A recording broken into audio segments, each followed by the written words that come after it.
Lab day on Monday, not today, Monday. So we're gonna do the preview today. Today is Friday, day 8,472 of quarantine. And I have all the things here. The lab is called the Catalyst Lab, and it's the lab on my website under labs. Catalyst Lab should be the very first one, Catalyst Lab. And it looks just like this on my website. It's got the hypothesis, materials, procedure, observations, conclusion, just like always. And I'm going to take you through what we're going to do on Monday. And hopefully you can do it at home, because the stuff in here is stuff that you might already have at your house. So I like this lab because it's pretty simple and it's pretty graphic. And it's about catalysts. And if you remember what a catalyst is something that does not take part in the actual chemical reaction, but it helps the reaction get going. It's like that obnoxious kid on the blacktop who sees two other kids who are really, really mad at each other, and that kid, the catalyst kid, starts yelling, "Fight, fight, fight!" And you're like, shut up, you idiot. You're gonna get this thing started, and maybe they weren't even gonna fight. But now the two are like, oh, maybe we're supposed to fight now. So a catalyst is something that gets things going a lot faster than they would normally. There are some catalysts that make things happen almost immediately, and those things would not have happened over thousands of years if that catalyst hadn't been there. So you're going to see a reaction, a catalytic reaction of that on Monday when we do the lab.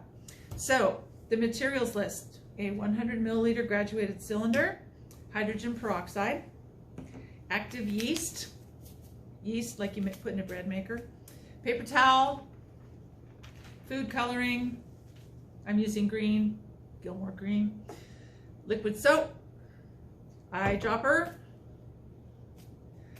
water bottle, a 1 teaspoon measuring spoon, and a timer. So I'm just going to use the clock, or maybe I'll get my phone out and use it for a timer.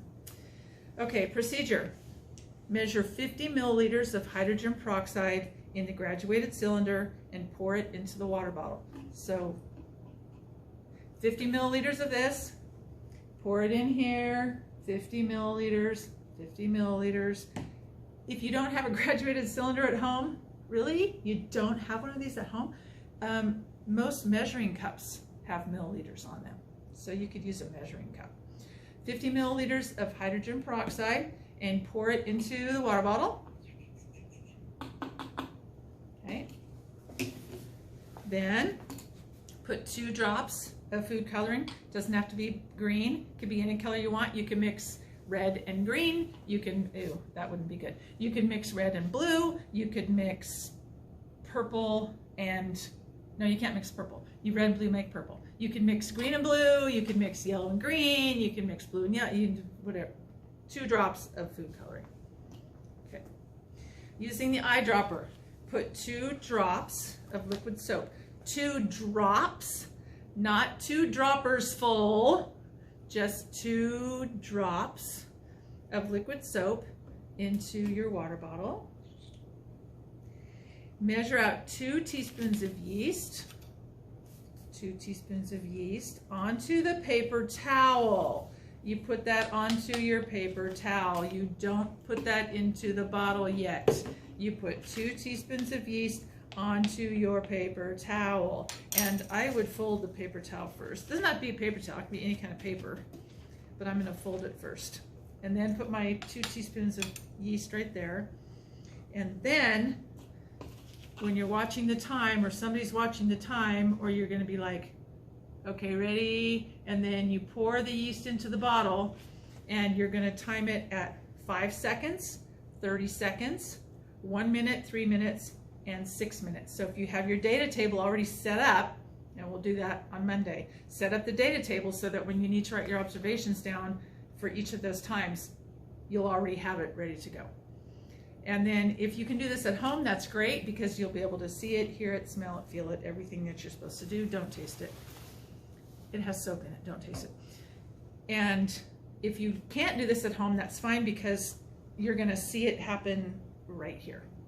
And so you can write down your observations, including the data table with the different observations for the different times. And then you can write your conclusion. And the conclusion questions are, guess where? On my website, under the section that says conclusion questions. Yes, you still have to write the question down in order to get credit for your answer. Write the question down. Again, remember, you're doing all of this in your science notebook, just like we would have done it anyway if you were sitting in here with me doing this. So be sure you write it all in your science notebook, and we'll figure out how we're going to deal with that later.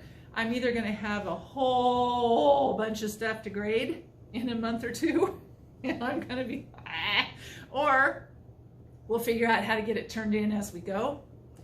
Or when we come back, we're just going to have like 2 days of correcting. That's all we're going to do. Everybody is just going to correct, and we're all going to get your scores in for everything.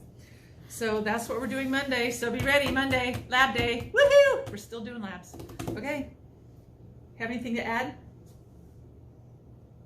Ashlyn?